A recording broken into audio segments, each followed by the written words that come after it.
Well,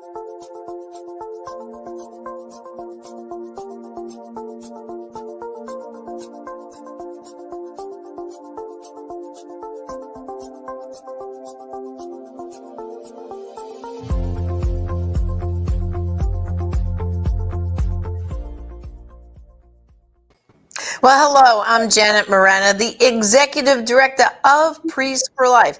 Welcome to our program.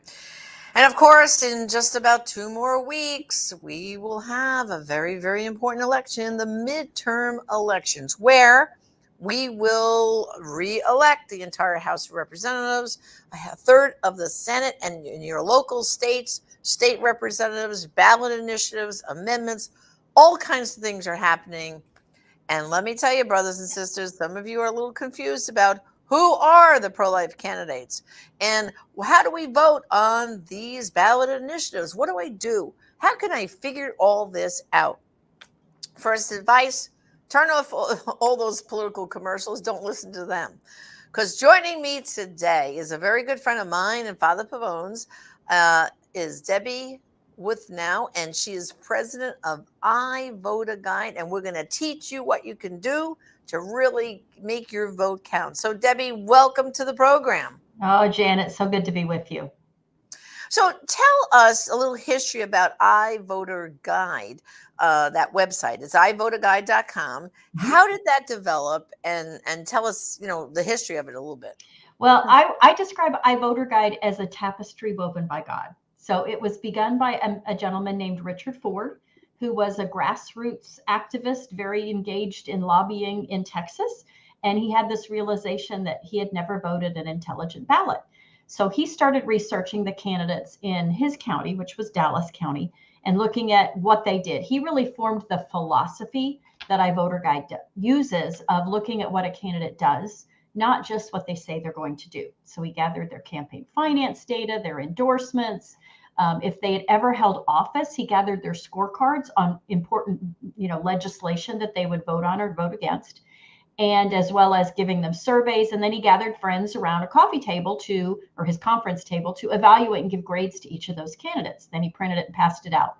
Well, that's maybe one of the threads of the tapestry. In another parallel thread, a gentleman in Austin, which is where I live, was a retired IBM programmer who had served on his local school board. And he had the idea for doing a voter guide on the internet, but he realized he didn't know how to do a voter guide. And God brought him and Richard together. And that's really where iVoter Guide was born. Jim volunteered to program it. He would quiz Richard on how to look at candidates. And they just started creating this online voter guide. We did it in Texas. First time was 2008, and then 2010. After that election, they realized that Texas was doing okay. Rest of the nation needed some help. And that's where iVoter Guide went nationwide. That's where my thread entered the tapestry. I was a stay-at-home mom for 20 years with a background in computer science, asking God what he wanted me to do with my empty nest. Just so happens the person I asked to be a job reference, which was my Bible study teaching director, happened to be the wife of Jim Starringer, who was the programmer. And so they brought me in to help with the tech side of things. And then God really used me to expand and to grow iVoter Guide, bringing in more partners, changing the partnership model. And we're now, as you know, we're in all 50 states for all of the Congress, all of the Senate. And we've expanded to this year being in about 33 states where we cover statewide and state legislative. But it really has been a work of God. And God has been blessing it and hopefully using it this election to make a difference in our country. And Debbie, it must be I can't imagine, a monumental task now. Just take Florida where I live, researching all these candidates. Firstly, you have the primary, because I know you guys pushed out all those beautiful voter guides that we were promoting for the primary, but primaries are done now. Now we know who's going against who in the general, but still 50 states. How many people do the research? And I mean, because you guys get those guides up there pretty quick. How many people work on this to make it happen? Well, it started, back when I came on board, it was, a half dozen to a dozen researchers who worked. But as we've grown, we've had to build more of a hierarchy. We have a total right now of about 70 paid staff members. Most of them retired people or stay-at-home moms or homeschool moms that do this on a part-time basis, because it's obviously very seasonal. This is what we would call all hands on deck crunch time for this general election. But come December, there's not much going on in elections. So we have about 50 people that are researchers. We have some technical people that keep the website up because we are all cloud-based, and everybody works from home, and everything's in the cloud. So we've got a good tech team. We've got a comms team that's writing our emails. And then mostly, 50 out of 70 are researchers that are just finding out who the candidates are, getting them in our system, sending them the surveys, setting up panel meetings, gathering campaign finance data, entering scorecards. All of those data points is what our researchers are doing. And the way that Jim Snaringer coded this data, we have this database to collect it all. And we have an interface on the back end to make it easier to aggregate all of that political intelligence. But it is a daunting effort. We spend about 4 hours on each and every candidate. And this year it'll be about 12,000 candidates. Wow. Oh boy, oh boy. So anyway, brothers and sisters, it's ivoterguide.com. That's the letter capital I, voterguide.com. You go there for your state. And let's talk about the research of the candidates. Because sometimes people say to me, well, like for me, obviously, and a lot of us pro-lifers, we want to know who is the pro-life candidate. Now, right now, the way the Democratic Party is, it's not too hard. The Democrats are all in love with abortion, and most of the Republicans are 100% pro-life, and their party platforms say the same thing. The Democrats are all in favor of abortion in their platform till birth, and the Republicans, their goal eventually is to pass a human life amendment. They want to protect the unborn and the moms and all that. So it's pretty, there's a pretty stark difference, right? But I think when you get down to like the state legislators, you can have some pro-life Democrats at that level and the state level. And then, of course, you have school boards, you have all kinds of things. But let's just talk about your research. So when you say we send them a survey, so you saying you send a survey to the candidate and you first see if they're willing to answer the survey? Well, yes, every candidate gets an opportunity to answer the survey, and we are doing everything we can to get it in front of them and to remind them to answer it and to get their answers in front of voters. We text message, we call them, we robo-dial, we email. They get to answer it in their own questions. In their own words. It's done online. So it's not like we send out a piece of paper and they have to fill it out and then somebody types it in. The candidates are doing it on the computer. So when you see the answers that are, a text question, it's their own words. We're not putting words in anybody's mouth. And we have about 35 questions that covers life, obviously, because that's the most important issue. If you don't have life, nothing else matters. But it covers other issues important to conservative voters or to Christian voters or faith-based voters, because we're trying to get at not just their political philosophy of each candidate, but their worldview. Do they have a biblical worldview? Right. And that's, I think, the secret, what makes this so all of you can understand that you can use iVoterGuide in your church bulletin. You can send people to iVoterGuide. You can announce it in your church bulletin, because what makes it 501c3 friendly, that you won't get in trouble with the IRS, is that it's a multiple issues that you're surveying, right? Like, can you just list or rattle off some of the issues that are surveyed up there? Well, obviously life, religious liberty, immigration, healthcare, the economy, energy, immigration, national security, your values. There's just tons of issues, election integrity that are covered. And when you look at a candidate's, so if you go to ivoterguide.com, you enter your address, you'll see your ballot. And if you click on any candidate's photo or the more button next to them, you'll get to see all the research we've gathered and all their answers to the survey, or if they didn't answer. And we've organized those answers and questions by topic, so you can see all the topics that are covered there. That's marvelous. Well, I really hope everyone researches, before you get to the ballot. In fact, what I always do is I make a cheat sheet for myself. I list all the candidates I know, because I look at the ballot ahead of time, and I write down and I research. Because even when you don't have, like, say here in Florida, all the judges or all the more like the county commissioner, and people will say to me things like, Janet, Why are you worried about who's running for county commissioner, whether they're pro-life or not, or, pro-religious freedom? I said, well, just remember, President Obama was a community organizer. A lot of these people, they started other, smaller positions, and one day, boom, now they're running for Senate and who knows what, right? So I find it really important to really, I feel it's like my vote really is so important that I research. I start with you, I vote a guide. But then for the smaller races, I do Mhm. my own research. I kind of do what you're saying. Mhm. Every candidate has a website in this Yes. day and age. The smallest little school board person has a website. Yeah. And what I do is I go there and I just see what's there. What are they saying? Who's endorsing them? Mhm. Those are all little tricks to see, Mhm. okay, this person's, oh, and some of them are now proudly saying, I support critical race theory. So, wrong answer for me. I'm not voting for you. You know what Yeah. I'm saying? So, I Mhm. really want to stress with people, you have a real obligation not to just walk into that ballot box on November 8th and just start checking stuff off.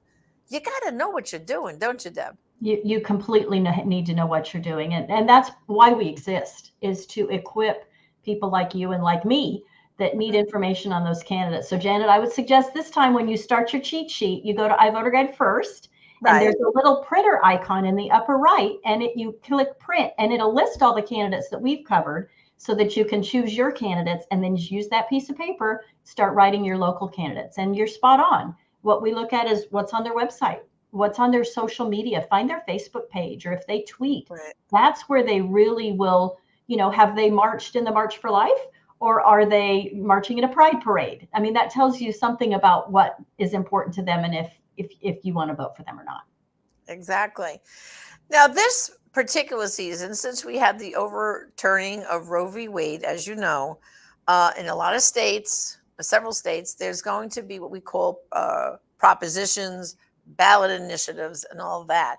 Can you talk to that? Because that is one area that I know people get very confused. Like, what is the pro life vote? Is it a yes or it is a no? Like, for example, I know in Michigan it's vote no. In California, it's vote no. But can you unpack that amendment stuff for us just a little bit?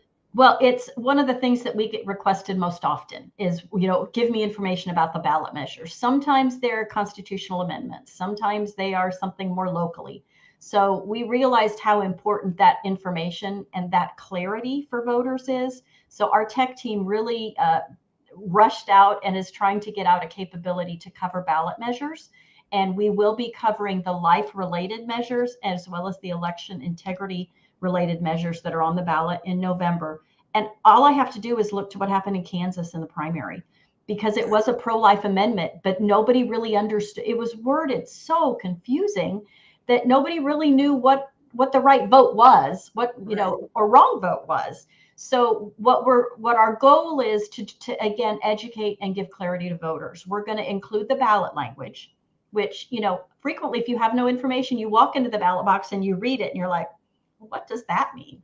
So the next thing we'll include is, what does it mean? A yes vote means this, a no vote means this.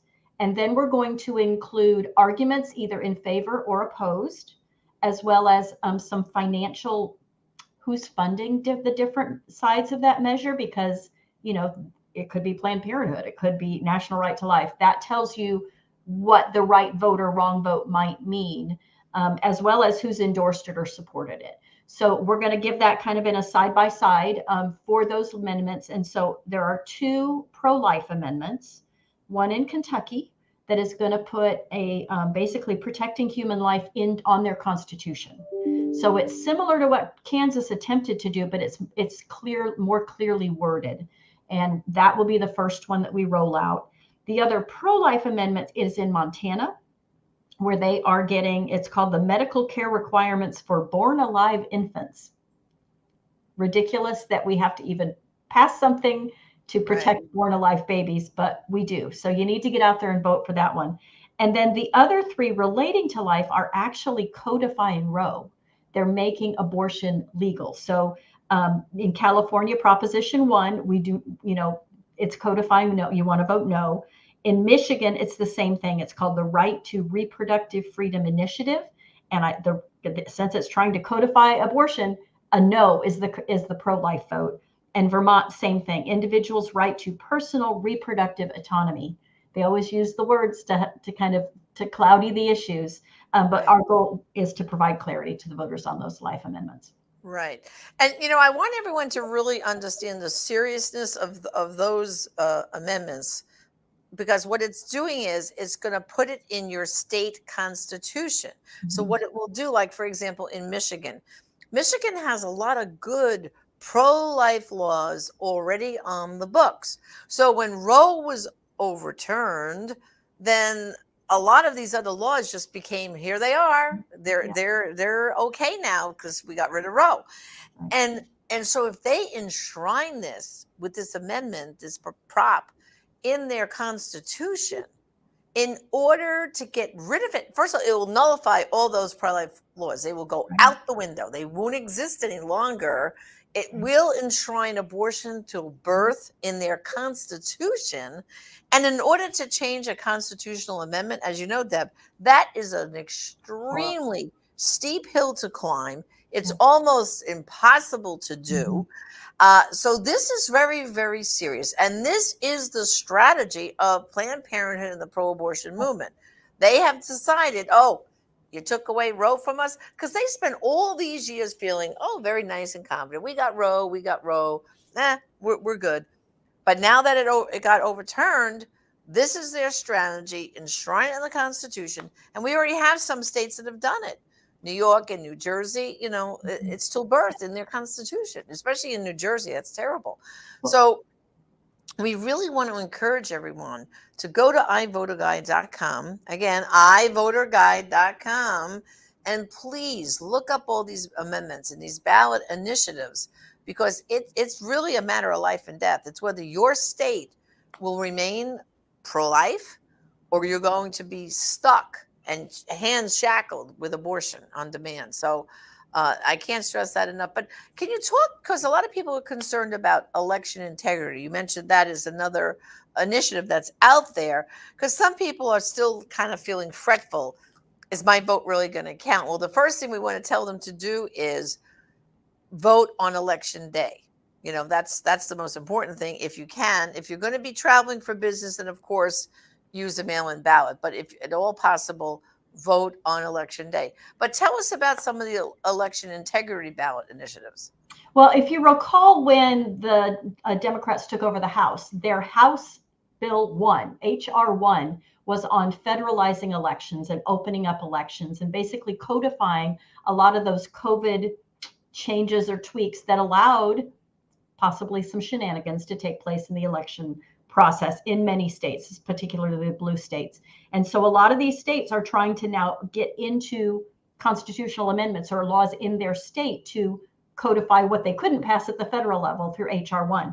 So Arizona has a voter ID initiative that will be on their ballot measure called Proposition 309. Michigan has voting policies is what it's called, but it's basically opening up the elections, legalizing mail-in ballots and drop boxes everywhere, and no need for a photo ID, just say who you are and vote. And, it opens up the door for people there are people who put people on buses and go to every precinct and just give them a new name and vote again. There's things that go on. It just closes the loopholes if we defeat these initiatives. Nebraska has a photo ID to vote requirement initiative on their ballot. Connecticut has additional early voting requirements. Ohio has voter qualifications requirements. So, do you have to be a citizen? Can felons vote? A lot of those things. And then Louisiana has that U.S. citizenship is required for voting, all relating to closing the loopholes, tightening up elections. But the other thing relating to election integrity and also to Roe is that when Roe was overturned, things went back to the states. It made even more important who you vote for state representative. Election integrity, we now understand the Secretary of State in a state is a really important job. You need to be informed on all of those levels of races to be electing people who believe in life, who believe in liberty. And iVoterGuide is there to help you identify who those people are going to be. Lots of important reasons for you to get out and vote. even if you think some shenanigans went on in 2020, I'm personally one that does, you can't not vote. That's ceding the field of battle. It's our Christian responsibility to be a good steward of our vote, to do the research. iVoter Guide's there to help you to do the research, but you've got to get to the polls and you've got to cast your ballot.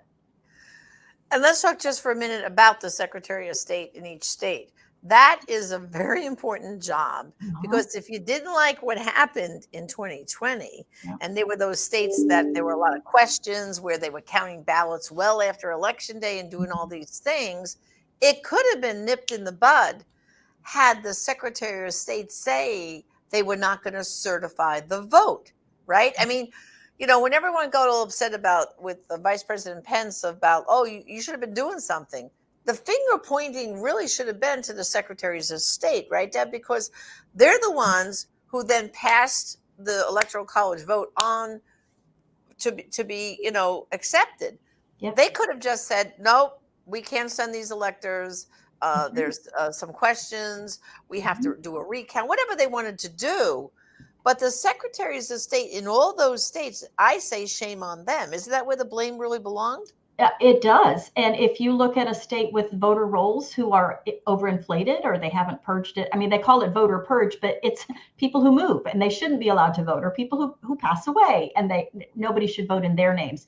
That's the job of the Secretary of State. So voter rolls that are inflated, point your finger at the Secretary of State. Election, shenanigans that go on, it's the person who can certify or not certify, the person who can call for an audit is the Secretary of State. It is a very important statewide level job, and we need to pay a lot of attention to that. iVoter Guide is covering the Secretary of State races in 33 states. If we cover the statewide races, we will be covering the Secretary of State if it's on the ballot. And okay, so you guys better pay attention then. Well, and I will throw out one other thing that I just recently learned. There's a job called the county judge, or at least in Texas, it's called the county judge, but it's not a judge. The county judge is like the CEO of a county, and they have jurisdiction over how the elections are run in that county. So we have a pilot project in Texas to cover the county judge races in Dallas County, in Tarrant County, which is Fort Worth, and in Harris County, which is Houston. That covers more population in Texas than 40 states across the nation. And that job is critically important, just like Secretary of State is at the statewide level, to look at how the elections are done at the county level. So, there's so many important jobs that are on the ballot. We're trying to continue to grow and to give voters good information. And that's going to be an important trial run that we're doing. And when you think about it, having to show a photo ID to vote, I mean, that's just so basic. And, people are going to say, well, what if you don't have a driver's license? Well, I hate to tell you, in any state, you can get a non-driver's license. I mean, like, that it's not a license to drive, but it's a photo ID from the state. So it's not a problem. And I like the way they vote here in Florida, because like I said to you, if I get a mail-in ballot only because I never know if I'm traveling or not, but this election day, I will be home just like it was for the primary. So I have to bring with the envelope and everything, my mail-in ballot, and they literally in front of me destroy it. They literally make it invalid in front of me. And then, of course, I show my voter ID, my driver's license, and then they give me a new ballot to go off and fill out. Mm-hmm. And then when we fill it out, we go to this giant scanner machine, and there's another person standing there observing. They don't touch our ballot at all. We take our ballot and put it down, face down onto the scanner, and we watch that scanner scan our ballot, and then it drops into the locked, box. And then we get a little thing that says you voted, like a little green check mark saying, okay, you voted. Yeah. I'm pretty confident because to me, you have the computer record, because someone said to me, oh, they can monkey with the computer record. I said, no, because they can match the computer record against the actual ballot that is now locked up in that machine. The fact that they keep your paper ballot allows them to do, if you hear the term forensic audit, they're matching up those electronic ballot counts with those paper ballot counts. Right. To make sure it all really happened. And voter ID, if you think about, if all the things that you have to have an ID to do. You can't buy a beer at a baseball game. You can't pick up tickets to a show at a will call booth. You can't. Right. Any of those things require a voter ID, but how is that not? It irritates me so much, the arguments that they say that's voter suppression, and it's not. Are you telling these people they're not smart enough to be able to go get the non-driver's license photo ID? They're everywhere. So exactly. Well, I'll tell you, Deb, I just love iVoterGuide.com. At Priest for Life, we promote it heavily. And brothers and sisters, you have an obligation as a Catholic, as a Christian, to vote every election, but make your vote count based on biblical principles. All right. And so iVoterGuide.com is where I want you to go and research your ballot before election day, and have your cheat sheet like I do. When you show up at the poll, they let you bring those pieces of paper in, because I've done that before. And they said, oh yeah, you can bring that in because that's your little notes on who you want to vote for, or the amendments and all that. And so, brothers and sisters, it's up to you. Every vote's going to count. And please, please be sure to go to iVoterGuide.com. So, Deb, thank you for joining me. Thank you so much, Jen. It's always a pleasure to see you. Okay, God bless. You too. Well, brothers and sisters, before we go, I'm going to remind you of some important resources we have here at Priest for Life at our online store at prolifeproducts.org. Starting with, we have our party comparison. This is a 501c3 friendly piece. It compares from the party platform the Democrat and Republican Party on a whole host of issues. It's in English on one side, Spanish on the other, and you can get as many of these as you would like, absolutely free of charge. Again, go to prolifeproducts.org. And then, of course, we have our election prayer written by Father Pavone, and that's what we have to be doing every single day. If we want to get a good result in this election, besides voting, we have to be praying about it every single day. We'll send as many of these as you'd like for your prayer group, your church. Again, go to prolifeproducts.org. And finally, Father Pavone has written this great brochure called Voting with a Clear Conscience, 10 principles about how to vote and vote pro-life and why. One thing is like, vote like Jesus would is one of the hints here. So again, prolifeproducts.org is where you can get all these great election tools, because we only got about 2.5 weeks left, and every vote is going to count. So again, thank you for joining me on our program, and let's bring in this election for the unborn and protect them through all 9 months of pregnancy, unlike the Democrats who want to kill them. Thanks, and God bless.